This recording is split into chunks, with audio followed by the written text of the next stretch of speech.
¿Qué tal? ¿Cómo están? Bienvenidos a una nueva edición de las cartas sobre la mesa. Como me escucha, un poco resfriado en el río de verano, pero espero que ustedes estén bien, que puedan enfrentar este domingo. Recuerden que nosotros grabamos los días jueves. Este domingo tenemos la final de la Copa Mundial en Qatar. Un Qatar que le ha dado a hablar no solamente por el Mundial de Fútbol, por las sorpresas que ha existido, pero finalmente llegamos a un Mundial donde puede haber un bicampeón o un tricampeón, según gane Francia o gane Argentina.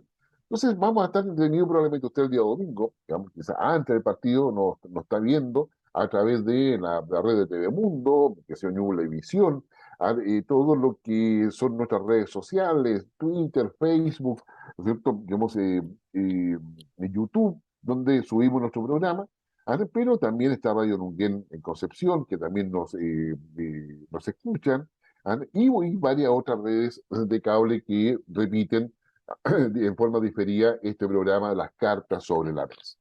También agradecemos a Aurus, una joyería que no solamente diseña joyas, vende joyas de distintos metales, con hermosos diseños, sino que también coloca a disposición si usted quiere ahorrar. Tiene alguna plata que viene guardada, y está preocupado por la inflación, está preocupado por la desvalorización de los billetes, el banco no le da el interés que usted quiere. Bueno, compra una barrita de oro. Aquí se lo recomendamos porque el oro, digamos, está al alza, vea usted los números a nivel global. Normalmente cada vez que hay recesión, la gran parte de los inversionistas, de la gente que tiene algún tipo de recursos, se va a refugiar al oro. Así que por lo tanto es una buena idea para que usted lo pueda realizar. Lo más importante que ha pasado a nivel internacional, siempre ya se costumbre, hacemos esta suerte de síntesis. Sin lugar a dudas, la crisis en Perú lleva el primer lugar en esta semana. Una crisis en Perú que no ha terminado, que promete todavía dar varios episodios más. Es una noticia en desarrollo, como se dice en la actualidad, donde la presidenta Boluarte no logra calmar las aguas, aumentando en protestas. Allá en Perú le llaman un estallido social. ¿Dónde está el estallido social? En la zona sur del país, en la zona donde la izquierda más radical tiene mejores posiciones, tiene mejor convocatoria y tiene mejores recursos de todo tipo de naturaleza para poder realizar todo eso. Estamos hablando de la zona donde estaba, por ejemplo, Sendero Luminoso. Un Sendero Luminoso que ya a la fecha al menos tiene tres divisiones distintas, son tres grupos diferentes. Y es ahí donde se han aumentado las protestas de manera tal que el gobierno ha estado obligado a establecer un estado de emergencia por 30 días, ya no solamente en esa zona, sino que también en el resto del país. La presidenta Boluarte, digamos, ha cedido a las presiones para poder convocar, digamos, o sea, perdón, no convocar, digamos, presentar al Congreso una reforma constitucional que permita adelantar las elecciones. El tema está en que, dado de que el Congreso aprobó una acusación contra el presidente y logra la destitución por ser moralmente incapaz de mantenerse en el cargo, digamos, asume constitucionalmente la vicepresidenta, que es Dilma Boluarte. Ella le corresponde, dado el tiempo que ha pasado de ejercicio del cargo por parte de Pedro Castillo, le corresponde terminar el periodo. Es decir, no hay posibilidad, conforme a la constitución peruana, de hacer ninguna elección de aquí al 2025, cuando termine el periodo inicialmente de Pedro Castillo, ahora de Boluarte. Y en esa y bueno, en ese sentido, digamos, dada la presión que hay en estas ciudades y en toda esta región, ¿no?, del sur de Perú, es decir, en límite con Chile, con Arica, la única forma es poder hacer una reforma constitucional. Si bien es cierto, digamos, que si yo, digamos, la institución de Pedro Castillo se hizo con 87 votos, o sea, bastante más de lo que se requería. Perdón, se hizo con 119 votos, de 87, que era el mínimo que se requería. En definitiva, no se hace creíble o no es tan fácil de que tenga los mismos votos para sacar adelante algún tipo de reforma constitucional de esa magnitud. Primero, porque la fragmentación dentro del Congreso peruano es bastante alta. Segundo, porque ella no está en ningún partido político, fue expulsada de uno. Tercero, porque, digamos, de Perú Libre específicamente, un partido que estaba apoyando la candidatura, obviamente, de Pedro Castillo. Digamos, segundo, porque no tiene experiencia política como, importante. no hay esa experiencia vital. Entonces, hay ciertas condiciones que probablemente la presidenta Boluarte tiene muchas intenciones, pero la posibilidad de llevarlo a cabo es bastante compleja. Actualmente, el gabinete, que está conformado por 9 hombres, 8 mujeres, el gabinete proviene mucho de las fuerzas de Ollanta Humala, de un líder nacionalista que fue presidente de la República, pero que le está prestando ropa. Y yo diría, varios otros partidos le están prestando ropa o personas. Hay un interés en mantener esta posibilidad institucional. La cuestión de la reforma constitucional que quiere presentar como Boluarte es que eso fácilmente se puede transformar en una asamblea constituyente, en una división interna, digamos, de Perú bastante compleja. Con todo, digamos, el esfuerzo que hoy día se hace en Perú es mantener justamente esa línea institucional, aunque débil, todavía le da respiro político al sistema, ¿no es cierto?, político, obviamente, del país, de nuestro país vecino. Un segundo tema que quisiera darles es algo que ha golpeado a la Unión Europea y que es que una de sus vicepresidentes está hoy día detenida por corrupción. ¿Y sabe quién estaba corrompiendo al Parlamento de la Unión Europea, de donde ella es la vicepresidenta? Nada menos que Qatar. Así es, Qatar, donde hoy día tenemos nuestro Mundial de Fútbol, es Qatar la que estaba comprando voluntades o haciendo lobby en plena Unión Europea. Y se agregó una sospecha sobre otro país, Marruecos, que también estuvo en Qatar. Como usted recordará, le ganó a España, que no es un tema menor desde el punto de vista geopolítico. Claro, eso llevando al fútbol a la geopolítica, por supuesto. Pero no cabe duda de que ha levantado todas las alertas respecto a si Qatar es el único que está haciendo eso. O hay otros países que tienen los recursos necesarios, que no son occidentales, y que están interesados en que Occidente se comporte de una u otra manera. A esta vicepresidenta le llenaron la casa, porque está acusada a su pareja, y a través de eso llegan a ella. Le encontraron en la casa 650.000 euros, que debe ser más o menos como $680.000. ¿Ya? En la, y esa en efectivo, por supuesto. Y eso, digamos, colocó el tema de la corrupción en la Unión Europea de una manera, pero impactante, al punto tal que hoy día se están revisando muchas cosas, en términos de poder establecer cuáles son las redes que están siendo pagadas por naciones extranjeras o empresas extranjeras y de los cuales no se tiene idea y que estamos llegando al más alto nivel. Me explico que normalmente los temas de corrupción tienen que ver con los niveles más bajos, o sea, es decir, como el inspector o fiscalizador que mira a otro lado mientras pasa el contrabando, qué sé yo, no sé, por el carabinero que mira para arriba, qué sé yo, mientras se produce una infracción, como el fiscalizador, qué sé yo, agrícola ganadero, impuesto interno, etcétera, que hace vista gorda. Normalmente está en los niveles medio hacia abajo, digamos, de lo que es la organización de esta institución. Era muy raro ver que pasara, y particularmente en Europa, a ese nivel de una vicepresidencia del Parlamento Europeo. Nosotros acá tenemos, en el caso de Perú, que recién mencionábamos, qué sé yo, a Pedro Kuczynski, a Alejandro Toledo, qué sé yo, como los últimos 6 presidentes, no, 10 presidentes de Perú están acusados de corrupción. Lula, recordemos que fue acusado, fue sobreseído y va a asumir la presidencia de Brasil el próximo 1 de enero. ¿Ya? Y cada uno de los países, los presidentes de América Latina ha tenido alguna sospecha, si es que no una acusación directa de corrupción. Por lo tanto, el tema de corrupción no solamente es importante porque es una vicepresidenta, sino que significan que se ha instalado en los altos niveles de toma de decisión de los países más desarrollados. Y eso, sinceramente, pasa a ser uno de los grandes problemas que debemos asumir o que debemos enfrentar.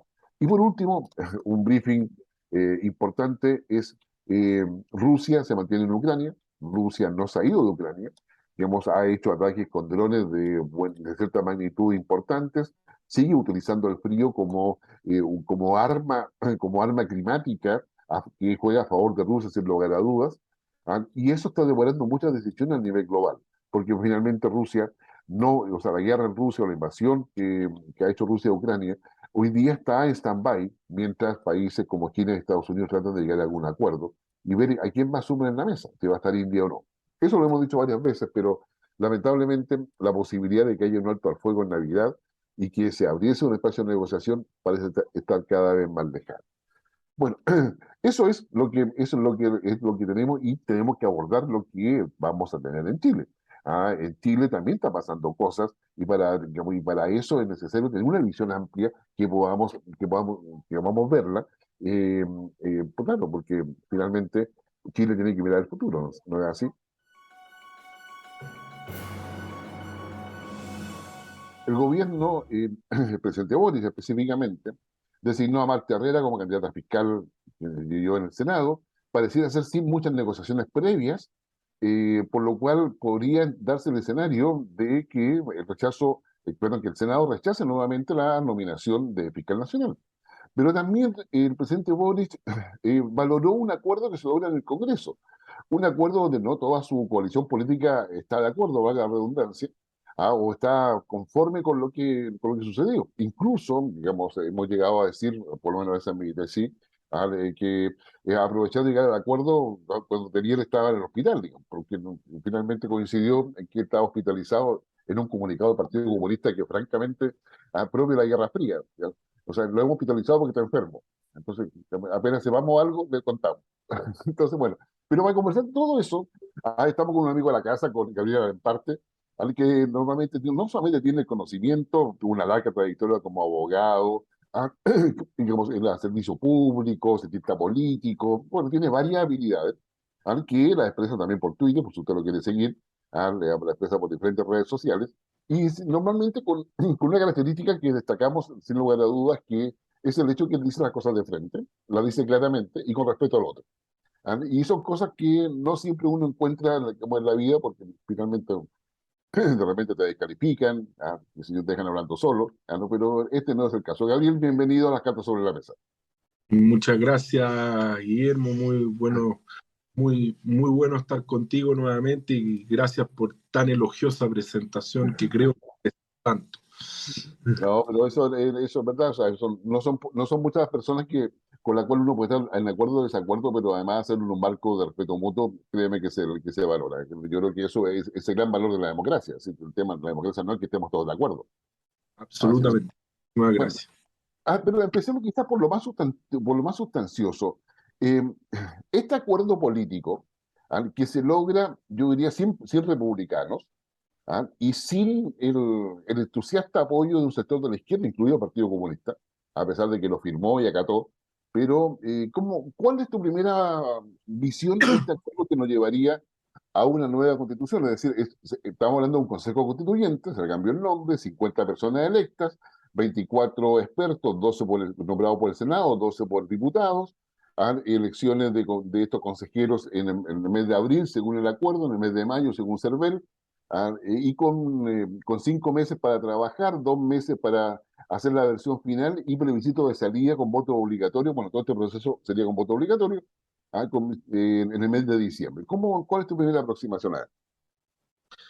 Mira, Guillermo, en tu presentación yo quisiera agregar un tema reciente que probablemente uno no lo sabe tanto. Yo soy vicepresidente del Partido Demócratas, del Partido en Formación. Así es. Nosotros hemos participado en la mesa de negociación a través de nuestros dos senadores, María Walker y Jimena Rincón, además de uno de nuestros vicepresidentes también, Jorge de la Carrera. Eh, y bueno, la verdad es que, mira, yo estoy contento con el acuerdo, pero contento escéptico, creo que estoy contento escéptico y contento con atención. Quiero decirlo muy francamente, yo fui partidario del acuerdo, fuimos parte en el partido de la negociación, nosotros fuimos el partido que propuso que el Consejo Constitucional tuviera 50 miembros, que fuera muy acotado en el tiempo y que hubiese un consejo de expertos. Nosotros hicimos esa propuesta una semana antes de que se cerrara el acuerdo y creo que fue una propuesta que los medios destacaron como una propuesta que había logrado de alguna manera destrabar la discusión que había. Digamos que el Frente Amplio y el PC estaban en una lógica de tener un Consejo Constitucional muy grande, de más de 100 personas, de volver un poquito más a la lógica antigua y tener menos expertos. Y la derecha, que había tratado de llegar a ese acuerdo, particularmente Javier Macaya, a quien yo destaco y he destacado estos días por su valentía de cruzar al frente y tratar de llegar a un acuerdo, finalmente el acuerdo estaba bastante trabado y se destrabó. Yo estoy alerta con el escepticismo crítico que me caracteriza, eh, pero porque el papel siempre resiste mucho, pero creo que es un acuerdo razonable, creo que es un acuerdo razonable, creo que en primer lugar yo diría, Guillermo, que el tema constitucional es un tema que hay que cerrar. Yo entiendo que haya gente que en la extrema derecha se oponga al tema constitucional y crea que el tema constitucional es un tema que no debe cambiarse. Y respeto esa posición, la respeto a aquellos que votaron rechazo en la entrada, rechazo en la salida, y que probablemente van a votar rechazo igual porque no creen que la constitución quiera una reforma. Lo respeto, pero hay que transparentarlo, porque yo creo que ellos también hacen una mala lectura de ese 62%. En ese 62% hay, por cierto, gente que no quiere ningún cambio en la Constitución, pero también hay gente que queremos, prometimos, empeñamos la palabra públicamente de decir que estábamos rechazando muy mal texto jurídico, pero que efectivamente la Constitución de 1980 había que cambiarla, modificarla, hacerle una nueva versión que tomará lo mejor de nuestra historia constitucional. Y por el lado del gobierno, yo creo que el presidente Boric, eh, que yo quisiera creer que el presidente Boric, y así creo que ha empezado a pasar las últimas semanas, yo lo he visto más reflexivo, lo he visto más cercano quizá a las posturas de la concertación, particularmente con la llegada de Analía Uriarte y Carolina Toá a los ministerios de Secretaría General de la Presidencia y del Interior. Yo siento que el presidente ha entrado en una lógica más presidencial, si uno pudiese decirlo, valga la redundancia, ¿no? Eh, ha entendido a ratos, siento que voy a ser voy a tratar de ser bien preciso en esto, pero siento que el presidente a ratos habita el cargo, como dice él, a ratos entra en esa lógica que estoy diciendo, a ratos se le escapa esa lógica. Cuando vuelve a meterse, por ejemplo, en si los consejeros tienen que ser, los expertos tienen que ser remunerados o no, yo creo que el presidente no se tiene que meter ahí. Yo creo que el presidente, ayer a alguien se lo leí por ahí, no recuerdo a quién, pero que el presidente tiene que ser un poquito más cuidadoso con sus apariciones públicas. Los presidentes son de alguna manera pistolas cargadas, uno podría decir, ¿no? Cuando hablan, hasta el más mínimo gesto puede producir efectos desde el mercado hasta las decisiones sociales. Entonces yo creo que él tiene que cuidar un poquito más el discurso y no salirse tanto del guión y dedicarse, creo yo, y en eso va a contar con todo nuestro apoyo, y dedicarse a una agenda de seguridad y a una agenda para enfrentar el problema del crecimiento económico, particularmente destrabando proyectos que se encuentran. Mira, fíjate que la otra vez leía que el CIA es en 20 años, en 20 años, si bien digo, en 20 años es primera vez que el CIA tiene tantos proyectos parados, proyectos de inversión. Entonces el CIA de Espérate, evaluación ambiental. ¿qué cosa digamos, el CIA? Porque digamos, no todo el mundo maneja la sigla. El Servicio de Evaluación de Impacto Ambiental, que Perfecto. evalúa proyectos ambientalmente por primera vez en 20 años. Nos encontramos con la mayor cantidad de proyectos trabados en el Servicio de Evaluación de Impacto Ambiental. Eso significa menos inversión, significa, y hay un problema de administración del Estado, de administración de la cosa pública, donde los ministros no están destrabando proyectos fundamentales en ministerios clave, como salud, como obras públicas, como vivienda, que son ministerios que gastan mucho dinero y que en una política contracíclica keynesiana uno esperaría que liberaran un poco más de gasto público y lo ejecutaran.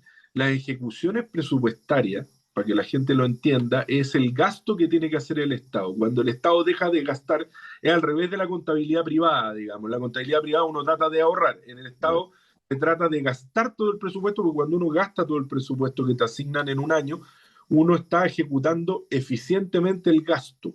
¿Ok? Y cuando uno mira los gastos de los gobiernos regionales, Guillermo, tenemos gobiernos regionales que a la fecha tienen un 34% del gasto, cuando deberían estar en un 90% ya a esta altura del año. Coquimbo, y tenemos una media de 48% del gasto en los gobiernos regionales a lo largo de todo Chile. Entonces, tenemos un problema de inversión y a mí me gustaría que el presidente se enfocara en esos temas, se preocupara de esos temas. A veces lo siento que evita los temas importantes, a veces siento que se convierte en presidente de la República, que entiende los símbolos de la República, pero a veces se desbanda o se le desbandan las tropas. Y ahí es cuando empiezan los problemas, creo yo. Sí, no, o sea, bueno, sin lugar a dudas, uno mira al presidente, vamos, y bueno, hay un interés en darle soporte, darle apoyo, de darle un respaldo que requiere para que ejerza efectivamente el cargo, habite en plenitud el cargo, como tú bien dices. Pero a su vez también debemos reconocer que la lógica del presidente es decisiones colectivas. Hay una, entonces, como bien sabemos, decisiones colectivas son difíciles de sostener, incluso entre amigos. O sea, no es tan simple.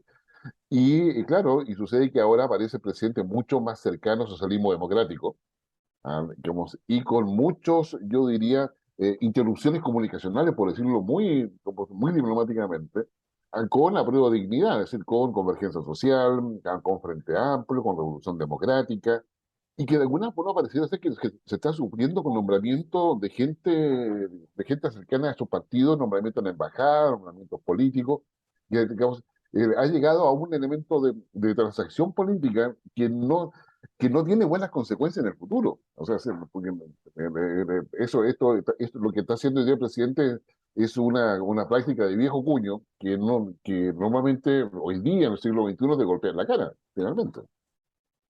El pónganme donde haya, como se decía antiguamente. Exactamente. Efectivamente, yo creo que el presidente tiene, bueno, tiene estas dos almas.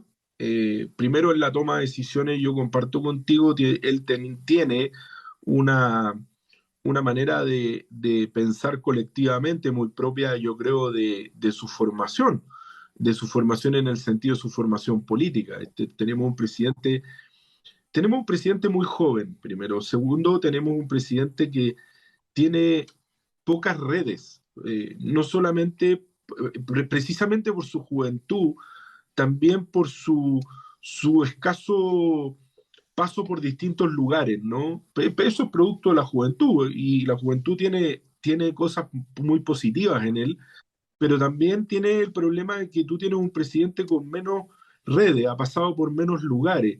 Y eso cuesta habitar, como a él le gusta mucho decir, el cargo, porque finalmente te cuesta tomar decisiones solo. Él toma decisiones colectivamente, muy propio como de la asamblea universitaria, que es finalmente su experiencia vital. Si yo en esto no lo estoy criticando, en esto estoy haciendo un juicio, no estoy haciendo un juicio de valor, estoy haciendo una constatación, es su historia biográfica. La historia biográfica, tú bien lo sabes, que la psicobiografía de los líderes es algo que los cientistas políticos estudiamos mucho, o sea, porque se influye directamente en las decisiones que se toman. Entonces, eso yo creo que es algo que llama mucho la atención. Y yo creo que un presidente, no es que yo crea, yo estoy cierto que un presidente, y eso lo demuestra la historia y la ciencia política en un sistema hiperpresidencialista como el chileno, eh, tiene la dificultad de la soledad del poder, de la toma de decisiones no colectivas, sino personales. Uno puede rodearse de los presidentes. A mí me tocó conocer de cerca la toma de decisiones de la presidenta Bachelet, al presidente Lagos lo conozco mucho, al presidente Elwin tuve la suerte de tratarlo muy cercanamente después de la presidencia, lo mismo al presidente Frey, pero al presidente Elwin con especial atención, fue para mí un formador en algunos momentos de mi vida. y todos te contaban, y yo creo que la conversación con la presidenta Bachelet en particular también muchas veces, que finalmente uno puede rodearse de mucha gente, pero la decisión del presidente es una decisión muy solitaria y siempre es una decisión difícil. Nunca es una decisión simple. Al presidente no le llegan decisiones simples. Al presidente le llegan decisiones complejas. Entonces yo creo que ahí tú nombrabas al inicio, por ejemplo, el tema del fiscal nacional. Yo veo, he visto estos días, yo mira, no me dedico al derecho penal, por lo tanto, a mí el tema de la fiscalía no es mi tema, pero sí me importa desde el punto de vista institucional una institución que hoy día es más clave que nunca en la persecución del delito y en materias de orden y seguridad pública. Pero a mí me llama la atención que uno de los candidatos haya sido vetado, siendo abogado, por defender a dos o tres, a dos personas por haber cometido eventualmente, porque ni siquiera se juzgaron los casos, abusos sexuales, y que sea la ministra de la Mujer y la Equidad de Género la que ponga ese veto sobre una persona que está ejerciendo un derecho humano básico como es el derecho a la defensa de una persona. Los abogados juramos defender a nuestros clientes y tenemos que hacerlo lo mejor posible. Entonces yo me pregunto, yo ayer veía al senador Castro, a quien respeto mucho del Partido Socialista, que es doctor. Entonces yo me pregunto, ahora cuando llegue un delincuente baleado a una posta, ¿los médicos no tienen que atenderlo? ¿Tienen que dejar el juramento hipocrático? Esto es exactamente lo mismo. Entonces, cuando el presidente toma decisiones de esa naturaleza, de esa envergadura, y la opinión de una ministra es vetar un personaje, uno entiende que hay una toma de decisión colectiva que creo que es un error y que ahí es donde el presidente vuelve a fallar. Yo creo que el presidente, eh, es interesante este análisis del presidente, yo no lo habíamos hecho, pero yo creo que por su escasa experiencia yo creo que, y en esto, insisto, no es una crítica, eh, yo creo que él ha sido el presidente que más le ha costado habitar el cargo, como le gusta decir a él, ejercerlo, entenderlo. Eh, es una persona inteligente, es una persona sensible, es una persona que ha buscado, yo creo, las respuestas, que escucha, eh, y yo creo que fíjate que en él en particular, no en su coalición, hay gestos sinceros por tratar de entender el cargo. Y también, debo decirlo, y con esto termino el análisis, Guillermo, que también hay algo de darwiniano en todo esto. Finalmente es él el presidente de la República, es él quien va a pasar a la historia, bien o mal.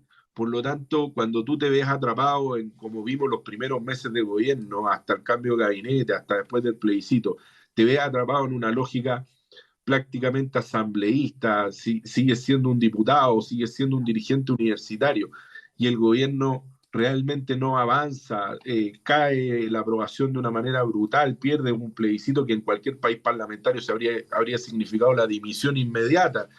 Eh, Uno dice, bueno, también hay algo de espíritu de sobrevivencia, creo yo, ¿no? O cambio esto, o yo me voy con esto, o voy a salir muy mal con esto, si mantengo este ritmo. Yo creo que es el presidente, sin duda, de nuestra historia reciente, eh, quien más le ha costado habitar el cargo, que menos preparación política tenía para este cargo, de todos los anteriores. Recordemos que los anteriores o fueron ministros, o fueron senadores, o fueron presidentes del Senado, o habían sido presidentes de partidos políticos. Por lo tanto, eso evidentemente pesa en las decisiones. Sí, digamos, es interesante porque yo creo que la personalidad del presidente da para todo un análisis. Y una de las cosas que, por lo menos conversando con inversionistas extranjeros, a otros actores políticos externos al gobierno, dice que el problema acá es que uno habla con el presidente y te dice una cosa, ¿ah?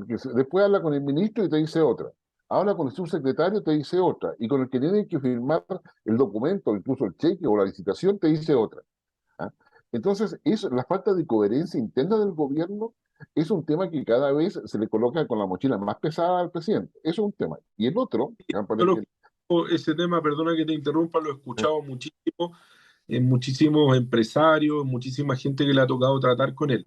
Él tiene una lógica de repente muy moderna, Ya. cuando uno aterriza las políticas públicas hacia abajo no hay como un lineamiento efectivo y además las dos almas se amplifican con muchísima más fuerza, digamos, entre ministros, entre subsecretarios y para abajo, sin duda. ¿No? Pero a su vez también, digamos, porque recordemos que todo lo que estamos viviendo ahora respecto al acuerdo, pero antes, déjame hacer un tema antes del acuerdo, tiene que ver con la crisis político-institucional que vivía el país en octubre del año 2019, que se saca con ese famoso acuerdo del 15 de noviembre, y que nos lleva a todo el proceso que conocemos y termina con el plebiscito ganando rechazo. Pero, digamos, yendo a la crisis político-institucional, lo que ahí se establece es una falta de alineación entre la institucionalidad mayor del Estado, o sea, vale decir, entre Poder Ejecutivo, Poder Legislativo, Poder Judicial. Y a mí me queda la idea de que ahora con la quina que hace la Corte Suprema, en realidad como que le coloca el hombro o le coloca así como una suerte de gallito político al propio Ejecutivo. Por lo tanto, el presidente hoy día, como jefe de Estado, tampoco está logrando alinear las instituciones. En consecuencia, eso genera una fragilidad, y no quiero decir vulnerabilidad, pero una fragilidad al menos en la toma de decisiones. Es decir, digamos, de alguna manera hay, digamos, de una veintena casi de candidatos a fiscal nacional. La Corte Suprema asume criterios, que sé yo, para bien o para mal, que lo sé, pero la consecuencia de esos criterios, finalmente era evidente que el gobierno probablemente no le iba a gustar ninguno a la quina. Yo creo que lo que tú dices es muy cierto, Guillermo. Yo creo que, y tiene que ver mucho con lo que estábamos hablando de la experiencia vital de un presidente tan joven. Vuelvo a insistir que no es una crítica, sino que es un análisis biográfico. Mire, el presidente, dentro de su biografía, tiene una cosa bien, bien interesante. Yo creo que es un tipo muy inteligente y no se recibió de abogado. Estudió Derecho, no se recibió de abogado y creo que hay ciertos códigos que él no lee quizás bien de la profesión que tenemos los abogados y quienes ejercemos. Eh, y quienes conocemos, yo trabajé en el Ministerio de Justicia muchos años, eh, es algo realmente desconcertante, yo creo, para la Corte Suprema. Y estos son pequeños códigos que son los pequeños códigos de la política que son tan importantes, Guillermo, ¿no? Si por algo existen los protocolos, por algo existen, la gente cree que todo eso es como algo que, bueno, que un presidente joven se puede saltar, porque en realidad, pero existen ciertos ritos republicanos, ciertas costumbres, ciertos usos que cuando uno los quiebra de un día para el otro producen resistencia. Y déjame decirte un caso. El presidente por primera vez nombra, y yo estaba revisando la otra vez, eh, pero desde el retorno a la democracia sin lugar a duda, nombra a una socióloga como ministra de Justicia y no un abogado. Así es. Eh, Eso es una cosa que la Corte Suprema lee, eh, como una suerte quizás de resquemor del presidente hacia el mundo de los abogados. Y en la lógica de los abogados, que son clubes más bien cerrados, yo pertenezco al foro, digamos, y los médicos tienen lo mismo, hay los académicos tienen eso mismo también.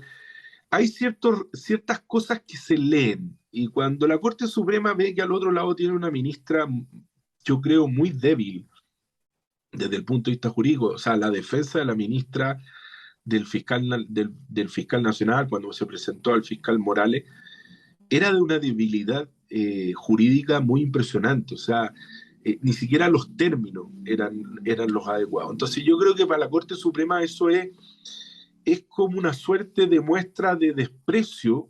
Lo quiero poner en una palabra que quizás no es la más correcta, que puede ser un poquito exacerbada, pero una suerte de desaire, creo que es la palabra más correcta, hacia un poder del Estado y hacia algo que la gente no conoce mucho, pero es algo que los abogados llamamos la ritualidad o el buen trato entre los poderes del Estado. ¿Ah? Yo creo que ahí hay una cosa que el gobierno ha leído, no solo por el caso de la ministra, sino también por otras actitudes respecto de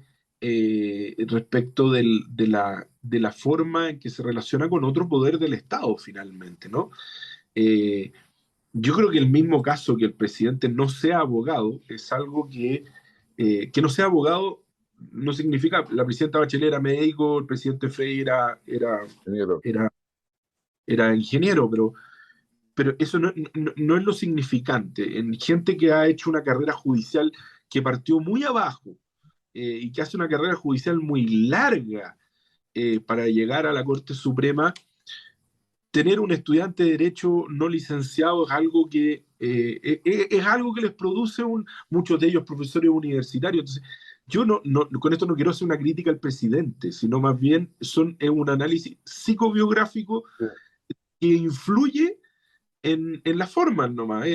Son cosas que son inherentes. El presidente Piñera tenía formas atolondradas que de repente también se salía de protocolo y generaba ciertos problemas. La presidenta Bachelet era más suelta en el sentido del contacto humano. Hay cosas que influyen mucho en la toma de decisiones y en la forma que te perciben otros poderes del Estado. Gabriel, volvamos al acuerdo Ah, constitucional. Eh, para muchos creen que este acuerdo ya tiene todo solucionado. O sea, se llegó a un acuerdo, por lo tanto, de aquí a que se apruebe la Constitución, o sea, de hecho, muchos la dan por aprobada. O sea, es decir, ahora se va a hacer bien, así que por lo tanto, lo lógico es aprobarse. ¿Ya? Pero obviamente la opción que se rechace. Y eso yo creo que es necesario. Yo estoy partiendo ahora, por lo menos, mi análisis, a qué se requiere para que se rechace. Entonces, acá vienen varias cosas, porque primero tiene que haber un acuerdo de una reforma constitucional, ¿ah? Que se haga que se haga la tonta con el artículo 142 de la reforma anterior, ¿ah? De alguna forma, ¿ya? Y que le dé forma constitucional a este acuerdo político. ¿Ah? Y ahí hay varias cosas que hay que discutir todavía. Es decir, primero lograr la mayoría, ¿ah? De por de cierto, manera. el acuerdo es, digamos, un marco conceptual y es un acuerdo político. ¿Ah? Esto hay que aterrizarlo a normas concretas y yo creo que no va a ser eh, no va a ser tan simple, eh, no va a ser tan simple resolver, creo yo. Y ahí tenemos un tema que es muy relevante, Guillermo. O sea, aquí va a haber que discutir elementos muy de fondo eh, y todavía quedan muchos elementos que discutir. Yo creo que aquí tenemos un acuerdo donde hay básicamente un Consejo Constitucional de 50 personas que se eligen de manera senatorial. ¿Mm? Tenemos un acuerdo en que hay un Consejo Claro. un comité de expertos, que son 24, de los cuales 12 y 12 son por cada una de las cámaras. Y tenemos además un comité de admisibilidad compuesto por juristas que habrá que definir cuáles son las características de esos juristas. Yo donde tengo más resquemores, a ver, tengo resquemores en varias cosas, Guillermo, respecto al acuerdo. Yo creo que es un acuerdo, como insisto, como dije al principio, razonable, pero del cual yo me mantengo escéptico, porque nada está por aprobado antes. El proceso constituyente anterior fue con un 80% de entrada y con un 62% de salida. Por lo tanto, aquí no hay nada cantado. Efectivamente, esto hay que aterrizarlo en una reforma constitucional, pero donde yo tengo los mayores resquemores respecto del acuerdo es básicamente en el tema de los expertos. A mí me gustaría, porque además ellos van a tener la tarea central, ellos se pueden instalar inmediatamente apenas esté la reforma constitucional y esa es la idea, y que empiecen a trabajar para que cuando lleguen los electos esto pueda ser debatido con los electos con ya un anteproyecto, ¿no? Yo ahí, Guillermo, siento que todavía estamos en la política más chica. Yo exhorto, hago un llamado a los partidos políticos a pensar en gente. Yo habría puesto, si hubiese estado en la mesa de negociación, probablemente una condición. Yo habría puesto gente mayor de 60 años. Eh, Porque siento que así como tanto les gusta emular y me parece muy bien a los pueblos originarios tienen los consejos de sabios, que son la gente mayor. Por lo que hablábamos al principio respecto al presidente, porque se requiere experiencia vital. No, aquí el académico se ha reducido a aquel que cuelga títulos en la muralla, pero no al que tiene necesariamente una experiencia vital, o aquel que ha hecho clases mucho tiempo, pero no tiene ningún contacto con el mundo del sistema político real, Así es. con la aplicación del poder en la práctica, que tiene una ritualidad, una forma. Los nombres que han aparecido en las últimas horas como expertos sencillamente me parecen ridículos. O sea, hay algunos, y en la segunda mostraba un listado de posibles expertos jóvenes. Hoy día viene el Mercurio con uno de expertas mujeres. La verdad es que hay muchos nombres que me parecen ridículos. ¿Por qué, Guillermo? Porque muchos de esos nombres abogaron, trabajaron, no solo ad honorem, sino también muchos de ellos fueron funcionarios de la convención anterior. Bueno, Ayudaron a los más recalcitrantes de los sectores. Entonces, cuando yo vuelvo a ver juristas que fueron capaces de apoyar un texto jurídico de tan mala calidad y de nuevo aparecen ahora como expertos blancas y santas palomas como si fueran de nuevo expertos, hubiesen vuelto a la virginidad de la experticia después de la farra que se mandaron. Yo realmente me sonrojo, eh, eh, me sonrojo de la falta de pudor. Yo si hubiese sido parte de una convención constitucional como la anterior, hubiese asesorado, incluso remuneradamente, si hay asesores hay gente que aparece en los diarios que estuvo asesorando remuneradamente a sectores más recalcitrantes. Yo no me atrevería ni siquiera que nombraran mi nombre. ¿Ah? Entonces yo soy más partidario, a mí me han preguntado, me han dicho, oye, ¿tú quieres ser candidato No, no tengo, ¿sabes por qué no tengo ningún interés? Porque no creo tener la experiencia vital para ser un experto.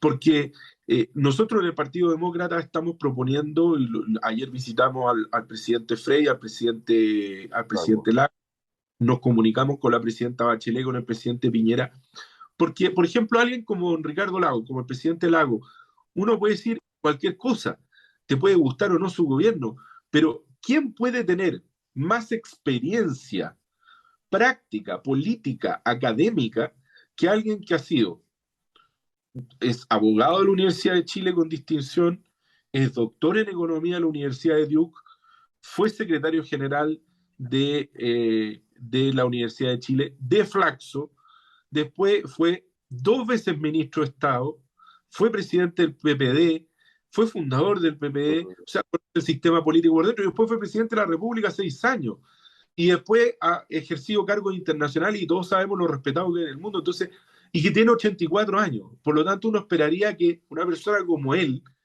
y a mí me gustaría, y aquí han salido algunos siempre con la mano del gato, tratando de sacar las castañas con la mano del gato, a decir, no, que esto es como los senadores designados. Oye, si uno está, lo que estamos proponiendo en Demócrata muy claro, es llevar el nombre del presidente de la República, el presidente Lago en particular, o de otro que quiera, como experto y que se elija dentro de la Cámara de Diputados o de la Cámara del Senado. Por lo tanto, no nos estamos saltando las reglas, no estamos pidiendo que los vayan por derecho propio, ni mucho menos. Pero personas de esa naturaleza, yo me imagino personas eh, como Ernesto Tone, estoy nombrando gente al pasar, ¿ah? Yes. Como Paulina Veloso, como Adriana Valdés, como La Sol Serrano, como Jorge Correa Sutil, pensando en gente que tiene una experiencia vital lo suficientemente asentada. eh, Ser experto a los 40 años es una cosa muy rara. Yo tengo 41 y me parece que ser experto a los 41, yo podría tener los títulos, ¿me entiendes? Pero no No creo solamente. tener todavía toda la experiencia vital, pese a que tengo 15 años de ejercicio profesional, no siento tener la experiencia vital para tener una obligación tan compleja. Y respecto de los electos, bueno, yo espero que los partidos políticos sean responsables esta vez. ¿Ah? Y también espero que la ciudadanía, y aquí hago un llamado también, Guillermo, que es muy propio de las democracias latinoamericanas, echarle la culpa, la ciudadanía vive echándole la culpa a la política de todo, pero la política no se genera por generación espontánea. O sea, la El gente voto llega dentro. porque la gente vota. Y por lo tanto yo hago un llamado a votar por, no por el que sale en el matinal, sino por aquel que tenga las condiciones para ejercer un cargo de esta naturaleza. Sí, ahora yo creo que tú has colocado varios puntos que son muy relevantes para poder entender. O sea, este proceso, y eso también yo quiero transmitirlo a quienes nos siguen, está recién comenzando. O sea, aquí falta una reforma constitucional para poder habilitar el proceso, bajar este acuerdo a la legislación, y esa legislación es la electoral por una parte, donde hay un acuerdo de que tiene que ser todo con voto obligatorio. Ya Así es. recordemos que tenemos dos variables que recién se van a empezar a medir comparativamente, que es el voto obligatorio, pero además que tú puedes votar cerca de tu casa ahora, que es una combinación que no teníamos anteriormente. Pero después de eso viene, digamos, la discusión de cuántos escaños reservados, porque según la votación, no es menor el hecho de que la elección de los consejeros constitucionales sea por la circunscripción, o sea, por la lógica senatorial. Claro, porque en términos de la relación Senado-población, claramente hay digamos, hay una desigualdad y hay un proceso que, que puede afectar incluso las decisiones. O sea, va a quedar más representado Coyhaique, a la región de Aysén, que sé yo, y menos representada quizás la región metropolitana, que son 7 8 millones de habitantes. Después viene todo lo que es la regla de trabajo, o sea, todo lo que es. Pero también uno ve de que desde el punto de vista político, republicanos no van a dar los votos. El Partido Comunista los va a negociar porque reclamamos finalmente apruebo dignidad o la coalición de gobierno. El socialismo democrático ahí va a ser fundamental para ver qué es lo que pasa. Pero no están, ellos quieren todavía volver a digamos, a la esencia de que fue el proceso anterior, con la idea de la refundación, con la idea de que todos tienen que participar. Y fue muy claro este acuerdo en términos de dejar afuera los movimientos sociales, de que no aparezcan de repente con listas que sean elegibles, y la manija hoy día está en manos de partidos políticos. Demócratas, ¿ah? Que no es partido político, pero tiene senadores, digamos, sin serlo todavía, pero ya en marzo o abril se supone que al menos estarían en 3 regiones, que lo Sí, habilitaría, que lo sí, habilitaría para poder sí, hacer. estamos, ¿Cómo? estamos en eso, sí. A ver, yo creo que gran parte de lo que tú dices es cierto, hay que bajar el acuerdo político a una reforma, hay ciertas cosas que sí están ya más o menos consensuadas, pero yo creo que hay muchos detallitos que los abogados decimos que el diablo está en los detalles, ¿no? Eh, yo creo que sí, falta todavía una negociación importante, pero hay un elemento que tocaste que me parece bien relevante e interesante a lo mejor del análisis, ¿no? Eh, ¿Cuáles son las condiciones políticas de este acuerdo respecto del anterior? ¿Ah? El anterior se da obviamente en un contexto donde las protestas estaban afuera del Congreso. En esta oportunidad estamos en un proceso muy distinto donde la gente está preocupada de los temas que son los verdaderamente importantes, la seguridad, el crecimiento económico. Yo en esto insisto, esos son los temas. Lo que pasa es que yo creo que el tema constitucional hay que cerrarlo porque esta discusión no puede ser eterna y porque en un momento puede volver a ser igual que como la que tuvimos el 18 de octubre. Entonces yo no quiero que eso pase, yo quiero que este sea un tema zanjado a nivel constitucional. Pero hay un tema que trataste en esto de los distintos momentos en que se producen los acuerdos.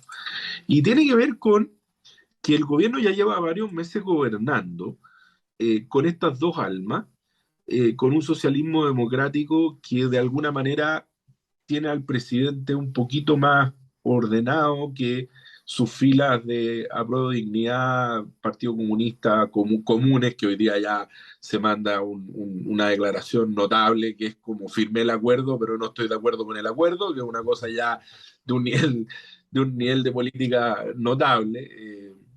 Hoy día un tuit me sacó una carcajada en la mañana, debo decirlo, porque decía, ¿y con quién creen que estaban firmando con el acuerdo? ¿Con Winston Churchill?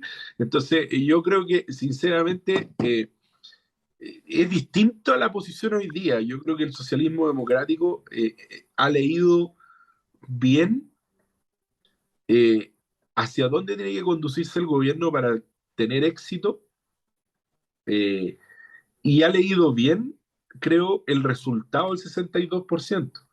Yo creo además que el socialismo democrático lo venía leyendo antes del plebiscito. O sea, mis conversaciones con gente del socialismo democrático, ese 62% hay gente del socialismo democrático que también votó rechazo. O sea, eso no me lo saca nadie de la cabeza porque los conozco. Entonces, calladitos, en el silencio de la urna, lo hicieron. Entonces, yo creo que el socialismo democrático va a tender o debiese tender a una negociación un poquito más ruda y menos entreguista con el mundo de pro dignidad que perdió en esta pasada. Perdió, perdió no en el sentido de los votos, estos son los equilibrios del poder, quién está pesando más. Entonces ellos van a sentir que están pesando más y por lo tanto, y ahí se va a producir una tensión que va a ser muy compleja y donde además el socialismo democrático se va a tener que convertir y se va a tener que mover más hacia el centro en esto y va a tener que tener una posición más de Estado.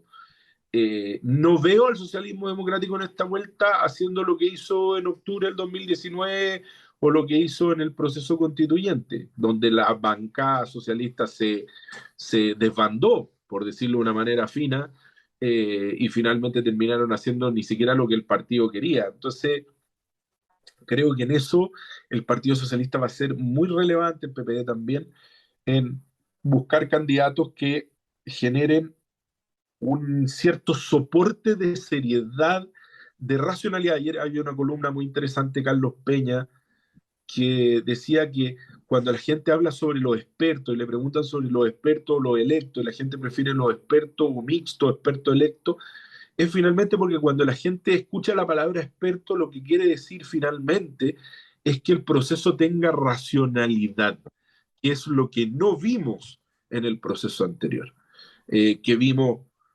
irracionalidad por todas partes.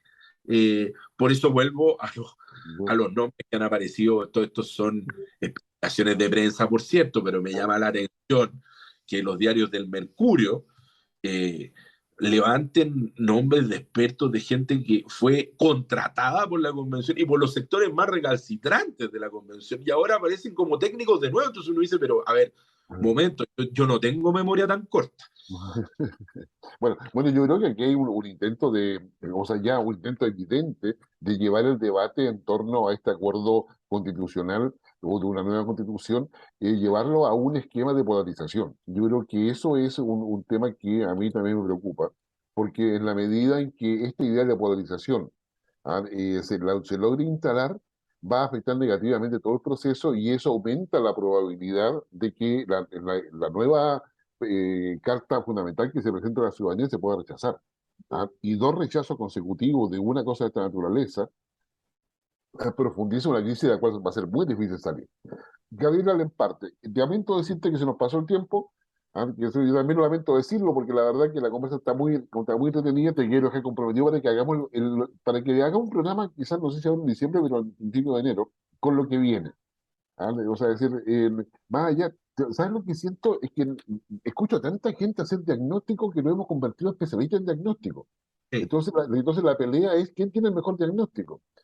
Pero la pelea no es quién tiene la mejor solución, sino que todo parte del diagnóstico. Entonces ahí hay un problema y bueno, te quiero invitar que la próxima oportunidad hablemos sobre las soluciones que tiene Chile. Que sí, De todas maneras, Guillermo, muchísimas gracias por la invitación, por la conversación, que siempre además es reposada y más tranquila que en otros programas a los que yo asisto regularmente. La gente cree que uno debate como litigando en algunos programas. Sí, obviamente hay programas de un formato distinto, pero este es un programa donde uno puede conversar largo y tendido con una reflexión un poquito más profunda sobre los temas. Así que te lo agradezco mucho a tu equipo y a Infogate y a ti en particular, alguien que respeto muchísimo en el ámbito de la ciencia política, a quien leo mucho y sigo mucho y te agradezco mucho la invitación. No, gracias a ti, Gabriel. Que tengas un buen fin de semana. Y a ustedes que nos siguen en su casa, muchas gracias por estar con nosotros. Ya son, como les decía al inicio, 5 años y más que estamos juntos. Converse. La democracia se fortalece cuando todos dialogamos. No necesariamente tenemos todos de acuerdo, Lo que sí tengo que estar de acuerdo con algunas cosas es obvio. La violencia no es parte de la política. La democracia es parte del diálogo. Los consensos se construyen. La política no parte de los consensos. Los consensos se construyen. Y para eso hay que establecer dónde tenemos las diferencias y qué es lo mejor para todos nosotros. Así que convérselo con su hijo, con sus amistades. Haga este fin de semana una contribución a la democracia conversando sobre lo que nos importa para el Chile del futuro. Así que muchas gracias. Chao, Gabriel, nuevamente. Gracias a ustedes por acompañarnos. Nos vemos la próxima semana.